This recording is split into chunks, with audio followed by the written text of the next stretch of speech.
हम आज का प्रचार सुनेंगे और आज का प्रचार सुनने के पहले आप सबको पता है हम प्रार्थना की श्रृंखला में जा रहे हैं। आज का प्रचारक मेरा जो है वो है सामूहिक प्रार्थना की शक्ति। अब ये सामूहिक प्रार्थना क्या है वो हमें बहुत जानना ज़रूरी है, क्योंकि हम सब देखते हैं कि लोग जब मिलकर प्रार्थना करता है तो कुछ अलौकिक चीज़ें होती है ना। हमने ये जुने करार से लेके नए करार तक उसमें हमने देखा है कि स्वर्गीय ताकत जुड़ जाती है जब लोग मिलकर सामूहिक प्रार्थना करते हैं ना।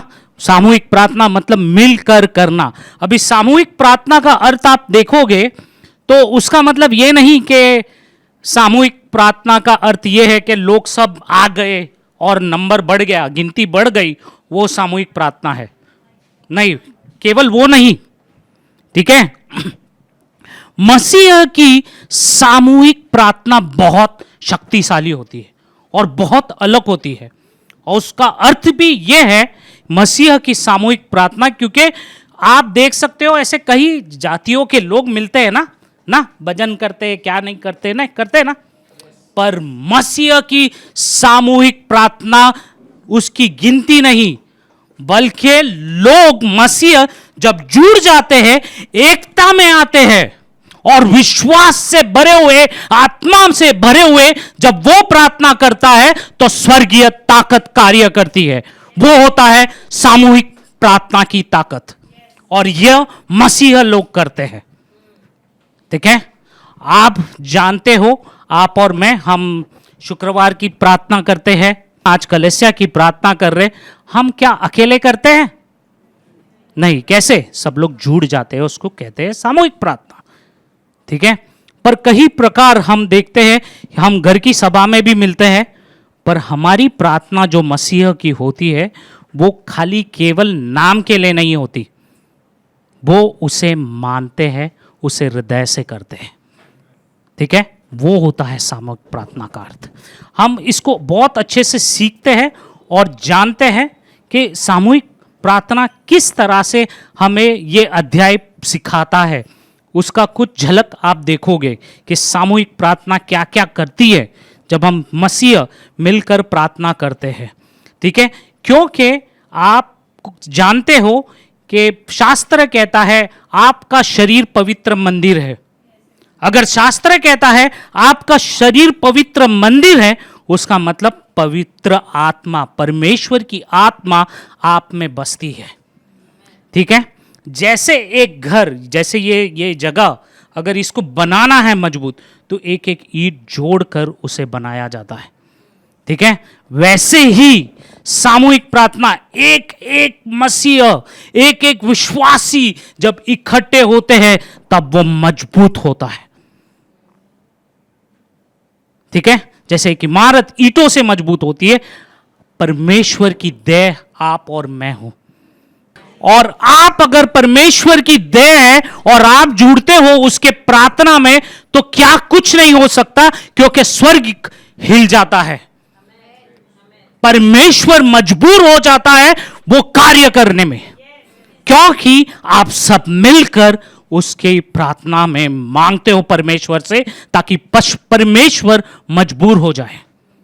ये होता है हमारे विश्वासियों की प्रार्थना की ताकत, और इसलिए जरूरी है कि हमें उस ताकत को जानना, और परमेश्वर की यीशु की देह होने के नाते हम एक साथ मिलकर परमेश्वर को ढूंढते हैं और प्रार्थना करते हैं, उसकी खोज करते हैं और उसे आराधना देते हैं। यह है सच्चाई। आइए हम पढ़ते हैं इस सामूहिक प्रार्थना को बहुत गहराई से, थोड़ा कुछ समझने के लिए हम प्रेरितों के 12:5 देखते हैं। प्रेरितों के काम अध्याय 12 वचन 5 से। बंदीगृह में पतरस बंद था, परंतु कलीसिया उसके लिए लौ लगाकर प्रार्थना कर रही थी।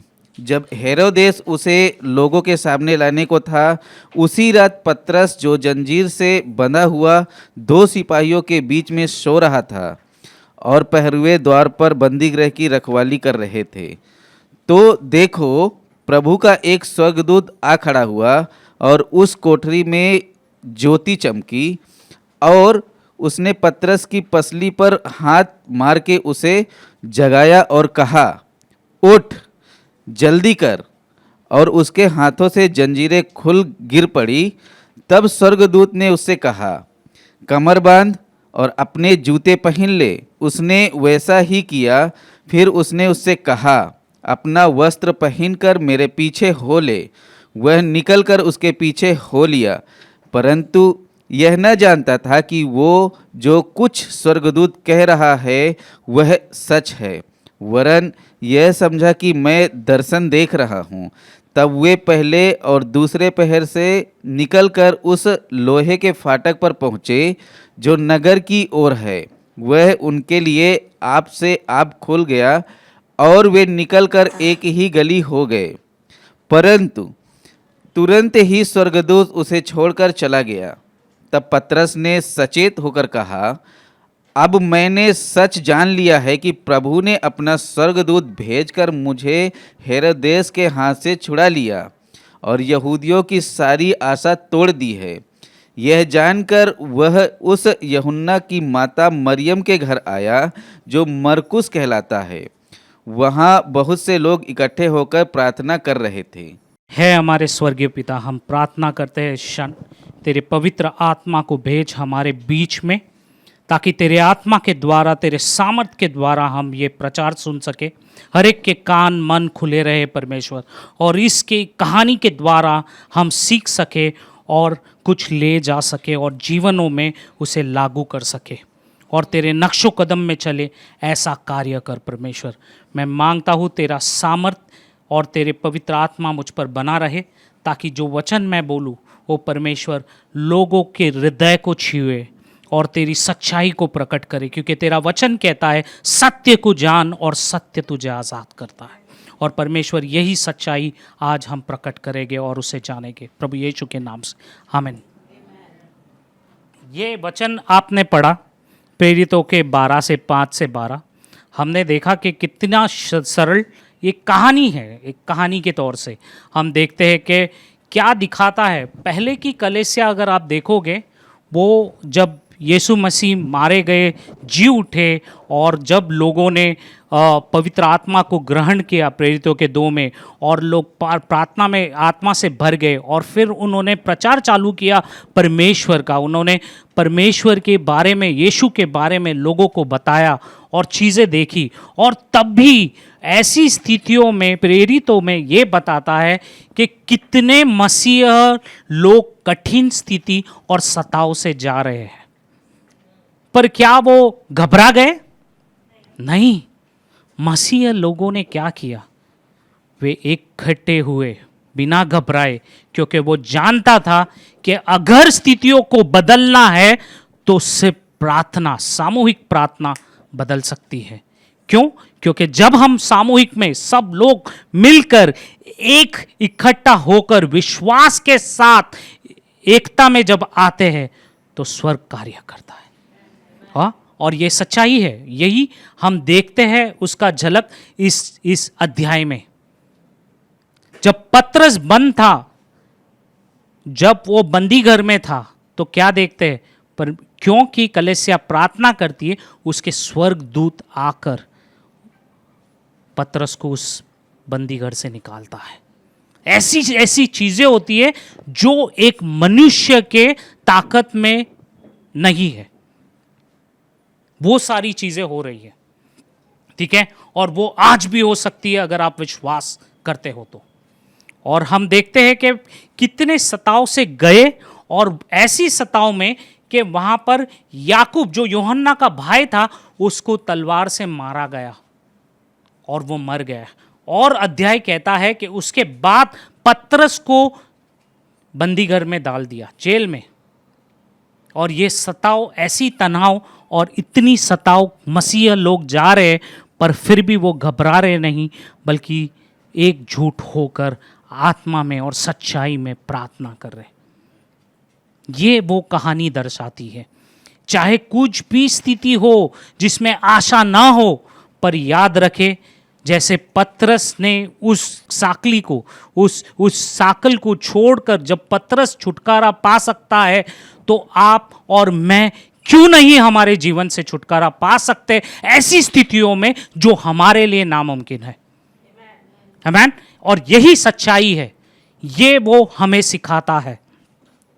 इसमें बहुत जरूरी है कि 5वां अध्याय कहता है कि कलीसिया मिलकर गंभीरता के साथ प्रार्थना करते हैं। आप जानते हो वो प्रार्थना यूं ही नहीं होनी चाहिए मसीह की। बाइबल कहता है गंभीरता के साथ, ठीक है, अर्नेस्टली प्रेइंग। और वो बहुत जरूरी है कि गंभीरता के साथ प्रार्थना करना। मजाक में नहीं लीजिए वे प्रार्थना को, क्योंकि आप ऐसे परमेश्वर से प्रार्थना कर रहे जो कुछ भी कर सकता है आपके प्रार्थना से। वो कठिन स्थितियों को बदलने की ताकत रखता है और उसे हम व्यर्थ नहीं छोड़ सकते, व्यर्थ में नहीं ले सकते। प्रार्थना बहुत गंभीर होती है, क्योंकि जब मसीह प्रार्थना करता है वो स्थितियों को बदलने की ताकत रखता है। और ये विश्वास आप में होना चाहिए। और यही चीज़ें हम इस प्रार्थना में देख रहे हैं, इस स्थितियों में, इस कहानी में देख रहे हैं। और यहाँ पर हम देख रहे हैं कि एक होकर एक समूह में मिले। पर कौन थे वो? मसीह लोग थे। वो डरे नहीं, बल्कि वो लोग प्रार्थना करते गए। और समूह प्रार्थना, सामूहिक प्रार्थना इतनी ज़रूरी है। आज के तारीख में आप और हम कलीसिया में मिल रहे हैं।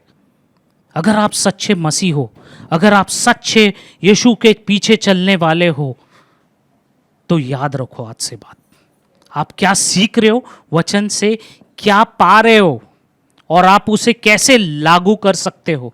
क्योंकि मसीह जीवन मजाक का जीवन नहीं है भाइयों बहनों। उसे गंभीरता से लो, उसे समझो, क्योंकि ये बहुत ज़रूरी है एक मसीह होने के नाते।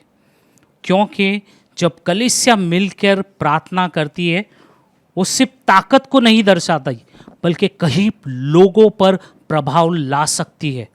इसकी सच्चाई है, लोगों पर प्रभाव ला सकती है। वो होती है ताकत सामूहिक प्रार्थना में। और ये बहुत ज़रूरी है, ये बहुत ज़रूरी है। पहले की कलीसिया में ये करते थे। जब वो मिलते थे तो ऐसी स्थितियों को बदलते थे उनके सिर्फ प्रार्थना के द्वारा। और वो सिर्फ प्रार्थना करके रुक नहीं जाते, पर वो लगातार प्रार्थना करते थे, क्योंकि वो दर्शन को देखते थे। क्या आप और मैं दर्शन को देखते हैं जब कलीसिया में आते हैं? कि खाली हमारे ज़रूरतों के लिए ही प्रार्थना करते हैं कि मेरी ज़रूरत हो गई बस हो गया? प्रार्थना, सामूहिक प्रार्थना वो ही नहीं है कि मेरी ज़रूरत पूरी हो गई। वो दर्शन को देखते हैं। क्योंकि जब पतरस जेल से छूट गया, निकल कर आ गया, तब भी बाइबल शास्त्र वचन हमें कहता है कि विश्वासी लोग प्रार्थना में बने रहे, क्योंकि वो दर्शन को देख रहे थे। अगर उन्होंने दर्शन नहीं देखा होता तो क्या आप और मैं इस कुर्सी में बैठे होते? सोचो, उन्होंने सुसमाचार कितनी मेहनत और कितने लगन के साथ, अपने हृदय के गहराई के साथ उन्होंने वो सुसमाचार को बांटने के लिए हर एक सहनशीलता वो किए, हर एक स्थितियों से गए, ताकि आने वाली पीढ़ियों को उसका फायदा मिल सके, उन्हें उद्धार मिल सके। उसके पीछे कारण है। पर ये कैसे होता है? सामूहिक प्रार्थना। जब मिलकर प्रार्थना करते हैं तब ये चीज़ कार्य होता है। और आज यही बुलाहट आपके लिए है, हम सब के लिए है। इसे जानना बहुत ज़रूरी है। मेरा पहला मुद्दा कि सामूहिक प्रार्थना की शक्ति बहुत ज़रूरी है। अगर पतरस जेल से छूट गया, पर कलीसिया फिर भी ईमानदारी के साथ लगातार प्रार्थना करते गए, पर ऐसी प्रार्थना जो दिल की गहराई से आती है। प्रार्थना नाम के लिए नहीं होती। मुंह से हम आके कुछ भी यहाँ पर मिलकर कुछ भी बोलते रहे, प्रार्थना करते बड़बड़ा गए, तो उसका मतलब क्या हुआ? कुछ नहीं। प्रार्थना हृदय की गहराई से आती है, मन की गहराई से, और वो सच्चाई के साथ आती है, क्योंकि हम वचनों में बने रहते हैं। और तब आप देखोगे अलौकिक चीज़ें होते हुए। आज ये चुनौती है आपके सामने। अगर आप चाहते हो कि अलौकिक चीज़ें देखना, तो जब भी आप अपने घर की सभा में मिलते हो या शुक्रवार की प्रार्थना में मिलते हो या कलीसिया में आके मिलते हो, प्रार्थना करते हो, तो लगन से और दिल से करो, उसकी गंभीरता को समझो, और फिर आप देखोगे चीज़ें बदलती। ये बहुत ज़रूरी है। जब मसीह एक प्रार्थना करता है, वो इकट्ठा होता है, और वो इकट्ठा ही नहीं बल्कि एकता के साथ आता है। कैसे आता है? एकता के साथ। ये फर्क है हम में और दूसरों में, क्योंकि हम मसीह लोग हैं। हम एकता के साथ आते हैं जब हम प्रार्थना करते हैं, और ऐसा प्रार्थना करते हैं जो हमारे विश्वास को हिला नहीं सकता, क्योंकि हमारा विश्वास वो है जो जीवित है, परमेश्वर जिसने मर के भी जी उठा, और वो हमारा विश्वास है। वो परमेश्वर जिसने इतिहास को रच दिया, वो परमेश्वर आपको और मुझे अधिकार दिया है कई चीजों पर राज करने का। उस अधिकार के साथ हम शैतानों को भगा सकते, उस अधिकार के साथ ऐसी स्थितियों जो नामुमकिन हो, उस स्थितियों को बदलने के अधिकार देता है। यह होता है सामूहिक प्रार्थना का प्रभाव। यह बहुत जरूरी है। सामूहिक प्रार्थना में हम क्या सीखते हैं इनके द्वारा?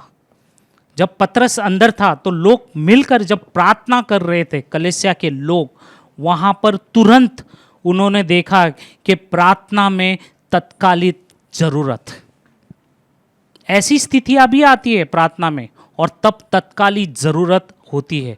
क्या आप तत्काल में आके उस प्रार्थना करने के लिए तैयार होते हैं? बहुत जरूरी है। कलीसिया ये जाने कि चाहे कोई भी स्थिति क्यों ना हो, कठिन स्थितियां क्यों ना हो, पर वो उसे बिना घबराए उसका प्रक्रिया दो। ऐसा प्रक्रिया जो हमें परमेश्वर को मजबूर कर दे हमारी प्रार्थनाओं को सुनने के लिए। और यही हम इसके द्वारा सीखते हैं इस अध्याय में, कि जब पतरस अंदर था पर कलीसिया उसके लिए लगातार प्रार्थना कर रही थी, जो नामुमकिन स्थिति थी। हम दूसरी बात क्या देखते हैं? एकता उनकी आत्मा में। हम सीखते हैं उनकी आत्मा में एकता था। एकता ऐसा कि वो गंभीरता के साथ और लगातार प्रार्थना करते गए, और उन्होंने परमेश्वर को बुलाया, कहा परमेश्वर आ हमारे बीच में। और अगर आप देख सकते हो तो मत्ती का 18:19 से 20 हम देखेंगे वो क्या कहता है। फिर मैं तुमसे कहता हूँ, यदि तुम में से 2 जन पृथ्वी पर किसी बात के लिए एक मन होकर उसे मांगे, तो वह मेरे पिता की ओर से जो स्वर्ग में है उसके लिए हो जाएगी। क्योंकि जहाँ 2 या 3 मेरे नाम पर इकट्ठा होते हैं, वहाँ मैं उनके बीच में होता हूँ। हमें शास्त्र कहता है 2 या 3, वो सामूहिक का चिन्ह देता है। जब आप मिलकर प्रार्थना करते हो और मांगते हो स्वर्गीय पिता से, वो चीजें होगी, क्योंकि आप उसके नाम से मांग रहे हो। जो नाम सब नामों से ऊंचा है वो है प्रभु यीशु का नाम। जब आप उसके नाम से मांगोगे वो आपको मिलेगा। आपको विश्वास के साथ और आत्मा की एकता के साथ प्रार्थना करना है। जब आप संघ में, सामूहिक में मिलते हो, मिलकर चाह। विश्वास प्रेरित प्रार्थना, विश्वास प्रेरित प्रार्थना बहुत जरूरी है, क्योंकि जब अगर आप देखते हो पतरस को साकल में बांधा गया, तो विश्वासी व्यक्ति जो कलीसिया के लोग थे वो प्रार्थना में बंध गए। क्योंकि वो प्रार्थना में बंधे, इसीलिए अलौकिक चीजें हुई। और इस तरह से हुई क्योंकि उन्होंने विश्वास रखा कि नामुमकिन को मुमकिन कर दिखाए। वो विश्वास था उनमें। और ये बहुत जरूरी है कि उनकी प्रार्थना असंभव बंधनों को विरोध विश्वास के कार्य वो बदलते थे। बहुत जरूरी है, बहुत जरूरी। और ये है आत्मिक। दूसरी बात हम सीखते हैं आत्मिक लड़ाई। उनकी आत्मिक लड़ाई थी। वो जानते थे कि वहाँ पे कई चीज़ें हो रही है, पर उन्होंने आत्मिक लड़ाई को समझे, क्योंकि शैतान सताव ला रहा है और वो जानते थे उसकी गंभीरता को, पर उन्होंने आत्मिक लड़ाई लड़ी विश्वास के द्वारा, और वो सब मिलकर उस आत्मिक लड़ाई में खड़े रहे, एक साथ एकजुट। और ये आप और हम ज़रूरी है कि हम जब आत्मिक लड़ाई जब होती है, कुछ होता है, उसे जानो और उसमें एक साथ जुट कर हम उसे प्रार्थना में लाएं। बहुत ज़रूरी है प्रार्थना में लाना। ईश्वर गंभीर प्रार्थना का उत्तर देता है। हम देखते हैं इसमें, हम इसमें क्या सीख रहे हैं? ईश्वर गंभीर प्रार्थनाओं को उत्तर देता है, हम ये सीखते हैं इस कहानी में, क्योंकि वहां पर चमत्कार हुआ। क्या हुआ चमत्कार? पतरस के साकल टूट गए, दूत आया और उन्हें आजाद कर कर लेके गया। ये होती है गंभीर प्रार्थना का प्रभाव, और बहुत ज़रूरी है क्योंकि वो सब मिलकर प्रार्थना कर रहे थे, इसलिए ये गंभीर प्रार्थना का उत्तर है, क्योंकि उन्होंने बहुत गंभीरता से इसे प्रार्थना की। और बहुत ज़रूरी है क्योंकि गंभीर प्रार्थना यह एक ऐसी शक्तिशाली रहस्य घटना जो हुई, ऐसी रहस्य घटना में उन्होंने सामूहिक प्रार्थना के परिस्थिति में, उन्हें जो भी परिस्थिति थी उसे बदलने की वो ताकत रखते थे, और उन्होंने बदला। और केवल बदला नहीं, बल्कि उन्होंने देखा स्वर्गीय ताकत आई और पतरस को आज़ाद कर कर लेके गई उस बंदीगढ़ से। हेरोदोस जो राजा था उस समय का, वो रोमन राजा था, वो सताव ला रहा था, यहां तक यहूदी लोग भी उसकी मजा ले रहे थे, कुछ लोग, पर फिर भी ये विश्वास में बंधे रहे। उन्हें वो फर्क नहीं पड़ा कौन क्या कर रहा है, क्यों कर रहा है, वो घबराए नहीं, बल्कि वो स्थिति में स्थिर बने रहे। कैसे? सामूहिक प्रार्थना के द्वारा, क्योंकि वो मिलकर प्रार्थना कर रहे थे। याकूब का वचन 5:16 कहता है कि धार्मिक की प्रार्थना बहुत सामर्थ्यशाली होती है और प्रभावशाली होती है। क्या आप विश्वास करते हो? आप कौन हो? कभी सोचे आप कौन हो? अगर आप यीशु में विश्वास करते हो तो आप एक नई रचना हो, और अगर आप नई रचना हो तो आप एक धार्मिक व्यक्ति हो, क्योंकि आप उसके धार्मिकता के वस्त्र से ढके हुए हो। ये विश्वास मसीह में होना चाहिए। ये बहुत ज़रूरी है कि मसीह जानना चाहिए कि जो जिसे वो प्रार्थना कर रहा है उसकी धार्मिकता आज हम में है, और वो धार्मिकता के साथ, विश्वास के साथ हमारी प्रार्थना बहुत प्रभावशाली होती है। आप उसे मजाक में ना लीजिए, पर उसे गंभीरता से सोचें। और ये सच्चाई है। अगर पतरस की रिहाई सच्चाई है, क्योंकि ये इतिहास है, क्योंकि ये लिखा गया है, अगर उसकी रिहाई सच्चाई है तो कितना ज़रूरी है कि हम ये सच्चाई को जानें और उस सच्चाई के साथ हमारे जीवन में भी लागू करें। तभी तो हम चिन्ह चमत्कार देख सकते हैं, वरना हम क्या करेंगे? कलीसिया में आएंगे, समूह में आएंगे, मिलेंगे, प्रार्थना करेंगे और चले जाएंगे ना। यही स्थिति हो जाएगी और उसके अलावा कुछ नहीं रहेगा जीवन में, और यही जीवन ऐसे ही कट जाएगा। पर एक मसीह होने के नाते उसका जीवन प्रभावशाली होना जरूरी है, जो नामुमकिन स्थितियों को बदलने की सामर्थ्य रखे। वो बहुत ज़रूरी है एक मसीह होने के नाते। और वो कब होता है? जब आप मिलकर इकट्ठा होकर एकता में प्रार्थना करते हैं, तब ये चीज़ें आप देखोगे। बहुत ज़रूरी है। अगर आप देखोगे कि जब वो मिलकर इकट्ठा होकर प्रार्थना करते तो क्या क्या चीज़ें होती है, कभी आपने देखा? प्रार्थना बाइबल पढ़े होगे तो देखा होगा ना। तो प्रेरित के 16, 25, 26 पढ़ो। प्रेरितों के काम अध्याय 16 वचन 25 से। आधी रात के लगभग पौलुस और सिलास प्रार्थना करते हुए परमेश्वर के भजन गा रहे थे और कैदी उनकी सुन रहे थे। इतने में एकाएक बड़ा भूकंप आया यहाँ तक कि बंदी गृह की नींव हिल गई और तुरंत सब द्वार खुल गए और सबके बंधन खुल पड़े। और ये है, पौलुस और सिलास प्रार्थना और आराधना कर रहे थे मिलकर दोनों, और क्या हुआ, धरती कम आ गई वहाँ पर। ये होता है मसीह की प्रार्थना का सामर्थ, कि सब लोग बाहर निकल गए। ये सामर्थ आज हम में क्यों नहीं? कभी ये सवाल पूछा?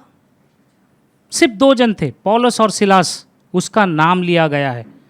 और जब 2 जन प्रार्थना कर रहे और चीज़ें होती है, तो आप और हम में क्यों नहीं होगी? विश्वास कहाँ है? आप में वो शक्ति कहाँ है? पूछो परमेश्वर से कि क्या हो रहा है मेरे जीवन में। ये सवाल आपको बहुत करना जरूरी है। आपको पता है, एक उदाहरण देता हूं। एक उदाहरण ऐसा है, जब आप एक धागा उसे लोगे और उसको खींचोगे तो टूट जाएगा, ठीक है? पर उसी धागे को बहुत सारे धागे लेके लिपटा के उससे जाड़ी रस्सी बनाओगे, फिर खींचोगे, क्या वो टूटेगा? नहीं ना। वैसे ही मसीह होते हैं। जब एक मसीह आता है तो उसको आप काफी विश्वास में, और बहुत शैतान उसको तनाव ला सकता है, पर जब सब मिलकर आते हैं तब उसे कोई हिला नहीं सकता। यह होती है सामूहिक प्रार्थना की ताकत, क्योंकि वो तब मिलकर सच्चाई में, आत्मा में, एकता में वो प्रार्थना करते और वो अधिकार रखते कि स्वर्ग के राज्य को हिलाने की, आत्मिक में, आत्मा में, क्योंकि परमेश्वर उसे आदर देता है। इसलिए यीशु ने कहा, जब 2 या 3 मेरे नाम में जो कुछ पृथ्वी पर मांगते हैं और उसमें सहमत है, तो मेरे स्वर्ग में मेरे पिता सुनोगे। ये बहुत ज़रूरी है। हम देखते हैं कि इससे क्या सीखते हैं। चमत्कार कैसे हुआ? हाँ, चमत्कार कैसे हुआ? जब परमेश्वर ही अपने जगह से हिलता है, तब चमत्कार चीज़ें होती है। अगर आप देखोगे, मूसा ने कहा कि बिना तेरे उपस्थिति से मैं नहीं जाऊंगा। अलौकिक चीज़ें कैसे हुई? क्योंकि उसमें वो ताकत था, उसमें वो विश्वास था कि अगर मैं परमेश्वर को कहूँगा मेरे साथ चल, मेरे आगे चल, तो परमेश्वर आएगा और वो चीज़ें होगी। तब वो बड़ी बड़ी चीज़ें हुई वहाँ पर। नदियाँ 2 हिस्सों में बढ़ गई, नदियाँ को खून में बदल दिया। हाँ, वहाँ पे मेंढक आ गए, कई चीज़ें हो गई कि वो मिस्र के राजा परेशान हो गए, बोले क्या क्या कर रहा है। पर वे ये नहीं जानते थे कि मूसा के आगे स्वर्गीय ताकत चल रही है। ये होता है सामूहिक प्रार्थना का ताकत। पर आप और मैं उसके लिए बुलाए गए, पर हम हमारे असली अधिकार को समझते नहीं, इसलिए हम ठंडे हो चुके। मसीह में है पर ठंडे हैं। लाओ, क्यों नहीं वो जोश? परमेश्वर से मांगो, मुझे वो पवित्र आग से भरे, क्योंकि मांगोगे तभी तो वो देगा। आप मांगते नहीं। उस आग को, उस सामर्थ को, उस जागृति को मांगो परमेश्वर से और वो देगा आपको। अगर आप देखोगे ये स्थिति में क्या हुआ, ईश्वर की मुक्ति मानव शक्ति पर निर्भर नहीं होती। ईश्वर की मुक्ति किस पे? मानव शक्ति पर निर्भर नहीं होती। ये हमेशा याद रखना। अगर पतरस उसमें से बाहर आया, क्योंकि वो आत्मिक परमेश्वर की ताकत थी, आत्मिक ताकतें थी, इसलिए वो चीज़ों से बाहर आया, और उसके पीछे आत्मिक मदद, सहायता थी, इसलिए वो आया। और ये सहायता कब होती है? जब आप मिलकर विश्वास के द्वारा प्रार्थना करते हो। जकरिया का 4:6 कहता है कि ना मेरे बल से, ना मेरी शक्ति से, बल्कि उसकी आत्मा से, उसकी आत्मा के द्वारा। ये वो कहता है वचन, और ये वचन हमें मदद करता है। जब आप मिलकर प्रार्थना करते हो तो आप दिव्य सहायता की असली चीज़ों को देखोगे, ठीक है? क्योंकि परमेश्वर उसके दूतों को भेजता है और अलौकिक कार्य में मदद करता है आपको। वो बहुत ज़रूरी है। और यही भजन संगीता का 34 वर्स 7 कहता है, यहोवा के डरवैयों के चारों ओर उसका दूत छावनी किए हुए उसको बचाता है। क्या करता है? उसके कौन बचाता है? दूत, उसके दूत। क्या आप विश्वास करते हो वचन पे? अगर आप विश्वास करते हो तो आपकी गंभीर स्थिति में क्यों नहीं आएगा? क्यों नहीं आएगा वो दूत? आप मजबूर कर दो उसे, वो आएगा। पर कैसे होगा? आप खुद तो पहले खुद को तो अपने आप को उसकी पवित्र आत्मा से भरो, रोज रो कर कहो कि परमेश्वर तेरी आत्मा से भर, क्योंकि वो तेरा वचन कहता है जब तू आत्मा मांगेगा तो मैं तुझे कितनी सारी पवित्र आत्मा दूंगा। अगर वो कह रहा है तो विश्वास के साथ उस आत्मा को उसके वचनों को पकड़ो, क्योंकि वो परमेश्वर अपने वाचाओं का परमेश्वर है। और अगर परमेश्वर को बांधना है तो उसके वाचाओं के साथ को आप बोलो और उसे बांधो, ऐलान करो, वो वचन के साथ बंधेगा वो परमेश्वर, क्योंकि वो अपने वाचा का परमेश्वर है। और फिर आप देखोगे चीजें होते हुए। बहुत जरूरी है। अगर आप असंभव को संभव देखना चाहते हो तो प्रार्थना सामूहिक में मिलकर करनी चाहिए। कई बार हम शुक्रवार की सभा में लोगों को मैसेज डालते पर फिर भी लोग आते नहीं, कहते थोड़ा बिजी हूँ, थोड़ा कुछ हूँ, थोड़ा ये है, थोड़ा वो है।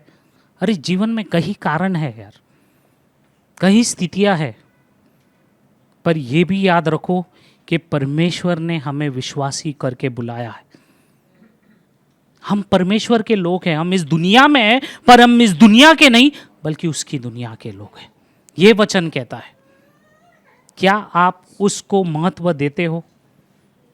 अपने स्थितियों में भी, चाहे आप कितने भी कठिन स्थिति में क्यों ना हो, या कभी आप बिजी हो, व्यस्त हो, पर समय निकालो, अपनी घर की सभा में जाओ। पता नहीं कितने लोग घर की सभा में जुड़े हैं, पता नहीं ना, थोड़े हैं, थोड़े नहीं हैं। तो अपने आप को ये आज सवाल पूछो कि आपका जीवन क्या दर्शाता है? अगर आप परमेश्वर के पवित्र मंदिर हो तो पवित्र मंदिर में होता क्या है? प्रार्थना लगातार। क्या आपके जीवन में प्रार्थना है कि बस खाली व्यस्त हूं मैं, अरे कंटाल आ रहा है, बोर हो रहा है यार, पक रहा हूं? क्या यही सब चल रहा है जीवन में? आज ये चुनौती है आपके लिए। ये सब चीजें बहुत आएगी जीवन में, पर असली ध्यान आपका उस मसीह में रखो जिसने अपना स्वर्गीय राजपाट छोड़कर अपने आप को शून्य बनाया और वो आपके लिए आया। अगर वो भी कहता स्वर्ग में कि मुझे कंटाल आ रहा है, छोड़ो, जाने दो भाई, जो हो रहा है वो, तो क्या आज आप और मैं इस जगह पे बैठे होते? नहीं, शैतान ने जकड़ लिया होता, अंधकार में जिंदगी बीती होती। आज हर एक मसीहा के पास वो गवाही है कि वो गवाही दे सकता है कि कैसे प्रभु यीशु ने मेरी स्थितियों में आकर मुझे अंधकार से बाहर निकालकर बचाया है, उसकी रोशनी की ओर लाया है। हर एक मसीहा के पास वो है। कैसे? मैं खुद एक कलीसिया छोड़कर चला गया था 16 साल के उम्र में। ये सोचता था अरे ये कलीसिया में पागलपंती कर रहे लोग, उछल रहे, ताली बजा रहे, अरे ये क्या चल रहा है ना, क्योंकि मेरा उम्र ही वैसा था। पर लगातार किसी ने मेरे पीछे प्रार्थना की। उस समूह की प्रार्थना लगातार मेरे पीछे थी, जो मैं आज उसका अनुभव कर रहा हूं। मैंने नहीं सोचा था कि कुछ 7 या 8 साल के बाद अंकल पैट आएंगे और फिर भी मुझे बुलाएंगे कलीसिया में। इतना सब कुछ छोड़कर चले जाने के बाद यह होता है असली मसीह जीवन। उसने बुलाया। आज भी मैं देखता हूं फ्रैंको को, वो प्रार्थना करता है जो जो कलीसिया छोड़ के गए। जब हम मिलते हैं, यह हकीकत है, और यह हकीकत आप जानो क्या होता है। नए लोग आते हैं, चीजें बदलती है, स्थितियां बदलती है, पर क्या आप मिलकर प्रार्थना करते हो? क्या आप अपने घर की सभा में जाते हो? क्या आप शुक्रवार की प्रार्थना में रहते हो, आते हो? समय व्यस्त है, बहुत कुछ है जीवन में, पर थोड़ा समय निकालो। क्यों? क्योंकि आप मसीह हो, आप साधारण व्यक्ति नहीं हो। जब आप आओगे, मिलकर प्रार्थना करोगे, स्थिति आप बदलेगी। और हम मसीह सिर्फ थोड़ी प्रार्थना का उत्तर नहीं देखते, हम दर्शन देखते हैं। और हमारा दर्शन लंबा हो, बहुत दूर का होता है। हम उसके लिए प्रार्थना करते हैं। जैसे पतरस ने ये एहसास किया, उसने एहसास किया, 9वें अध्याय में लिखा है कि उसने वो एहसास किया कि जब दूत उसकी सुरक्षा को उसको छुड़ाने के लिए आए, थोड़े देर तो पतरस खुद हैरान था कि ये क्या हो रहा है, मैं कुछ देख रहा हूँ क्या ना। थोड़ी देर के लिए पतरस भी सोच में पड़ गया कि मैं कुछ देख रहा हूँ क्या, दर्शन देख रहा हूँ या क्या देख रहा हूँ। पर वो हकीकत थी, वो इतिहास था। कलीसिया उसके लिए प्रार्थना कर रही थी और स्वर्गीय दूत आ गए उसके छुड़ाने के लिए, उसके लेके जाने के लिए, उसे मार्गदर्शन देने के लिए और उनकी प्रार्थनाओं का उत्तर देने के लिए। ये बहुत ज़रूरी था। तब पतरस ने उसे एहसास किया और उसे याद दिलाया कि जब प्रभु हमारी स्थितियों में आता है तब अलौकिक चीज़ें होती है, नामुमकिन को मुमकिन करने की ताकत होती है। ये कुछ हमें अटपटा लगता है, असली सच्चाई नहीं लगती, पर यह हकीकत है। प्रार्थना विश्वास से भरी होनी चाहिए, और वो ऐसी भरी होनी चाहिए कि जो ऐसा प्रकटीकरण लाए और प्रकटीकरण के साथ अपेक्षा के साथ, अपनी अपेक्षा के साथ वो स्तर पर उठाए जो प्रभु की क्षमता के अनुसार मिलजुल जाए। वो गहराई होती है प्रार्थना की। खाली ऐसा नहीं कि काश मैं ये आशा करता हूं कि प्रभु ये करे, ऐसी प्रार्थना नहीं होनी चाहिए। प्रार्थना वैसी होनी चाहिए जो विश्वास के साथ, आत्मनिर्भर के साथ प्रार्थना होनी चाहिए, जो चीज़ों को बदलने की ताकत रखे। वो बहुत ज़रूरी है। और परमेश्वर करेगा उसके सही समय में और उसकी ताकत में। परमेश्वर करेगा, हमारी ताकत से नहीं, परमेश्वर उसकी ताकत से करेगा। और ये बहुत ज़रूरी है। प्रार्थना का मांगना, उम्मीद करना, उसका मतलब कोई घमंड नहीं, वो विश्वास है, चरित्र जो प्रभु यीशु का है। क्योंकि यीशु भी प्रार्थना कर रहे थे उसके पिता के साथ लगातार, हर एक स्थितियों में जब तक वो पृथ्वी पर थे। और वही विश्वास का चरित्र आप में और हम में होना चाहिए प्रार्थना के लिए। और वो वाचा, उसकी वाचाओं को पकड़ के प्रार्थना करनी चाहिए। ये बहुत ज़रूरी है। मरकुस 11:24 क्या कहता है? इसलिए मैं तुमसे कहता हूँ कि जो कुछ तुम प्रार्थना करके मांगो तो प्रतीत कर लो कि तुम्हें मिल गया है और तुम्हारे लिए हो जाएगा। आमीन। आप विश्वास करो कि वो हो चुका है, तब वो होगा। पर आप विश्वास ही नहीं करोगे और आप कहोगे काश ये ऐसा होगा, तो कैसे बदलेगी स्थिति? क्योंकि आप में मन में ही शंका है। पर बाइबल कहता है प्रार्थना जब विश्वास कर के मांगो और कहो कि वो हो चुका है, और वो होगा। आपका विश्वास बहुत ज़रूरी है भाइयों बहनों, बहुत ज़रूरी। अगर आपका विश्वास ही में ही डगमगाएगे तो आप कैसे देखोगे स्थितियों को बदलते हुए ना? चाहे आप अपने परिवार में मिलकर क्यों ना प्रार्थना करो। घर में प्रार्थना करते हो परिवार के साथ, हाँ या ना? हाँ, करते हो ना? बहुत ज़रूरी है परिवार की प्रार्थना मिलकर, क्योंकि आप अकेले नहीं होते। आपके साथ आपकी या तो बीवी होगी या बेटी होगी या आपका पति होगा, कोई ना कोई होगा। जब आप दोनों मिलकर उस पर सहमत होते हो, स्वर्ग में सुना जाता है और वो उत्तर देते हैं। बहुत ज़रूरी है एक मसीह होने के नाते, और यही चीज़ हम सीखते हैं। हम क्या देखते हैं? सामूहिक प्रार्थना के लिए प्रतिबंध रहना वो बहुत ज़रूरी है।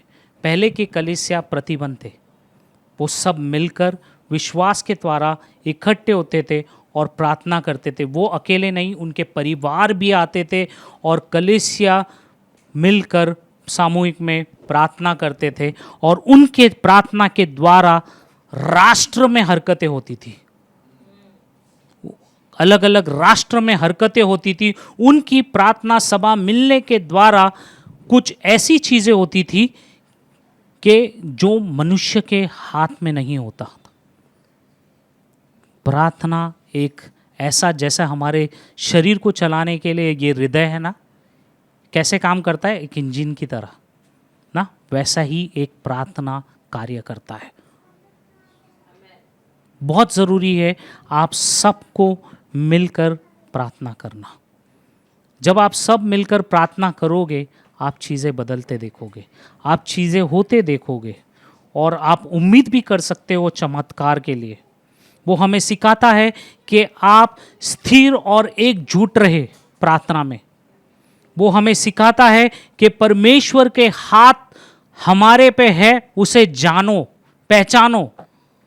बहुत ये कहानी हमें सिखाती है, क्योंकि जब आप वो जानोगे, आप देखोगे चमत्कारी चीज़ें होते हुए, जैसे पतरस ने देखा और उसने ऐलान किया कि अब मुझे पता चला और मैं इस पे शक नहीं करूँगा कि प्रभु ने मुझे बचाया। बहुत ज़रूरी है कलीसिया। आज हम इस कहानी के द्वारा मैं आपको ये बताना चाहूँगा कि जब हम मिलकर प्रार्थना करते हैं तो हम विजेता के ओर चलते हैं। ये बहुत ज़रूरी है।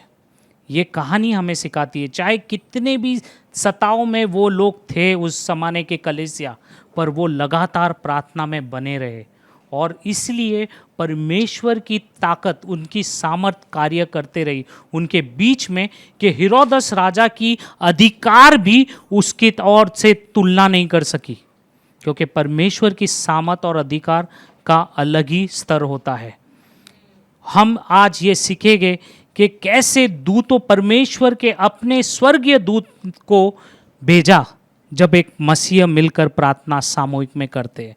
हमने देखा कि कैसे पतरस की साकलों को निकाला छुड़ा गया। इस कहानी में हम देखते हैं कैसे बंद दरवाजों को बड़े बड़े उस फाटकों में खोला गया। ये सब कैसे हुआ? क्या ये मनुष्य के हाथ में था? नहीं, ये मनुष्य के हाथ में नहीं था। ये प्रार्थना के द्वारा आत्मिक चीजें होने लगी, और ये स्थिति बदलने की प्रार्थना आप रखो। आप उम्मीद रखो कि नामुमकिन को मुमकिन करने की ताकत होनी चाहिए, पर ये कब होगी? जब आप सब मिलकर प्रार्थना करोगे। और इसलिए कलीसिया, जब आप मिलते हो तो कृपया जोश में, पूरी मन की गहराई से, हृदय के साथ वो आत्मा से भरकर आए और प्रार्थना कीजिए एकता में और विश्वास के द्वारा वो प्रार्थना कीजिए। तब आप देखोगे कलीसिया में चमत्कार होते हुए। आमीन।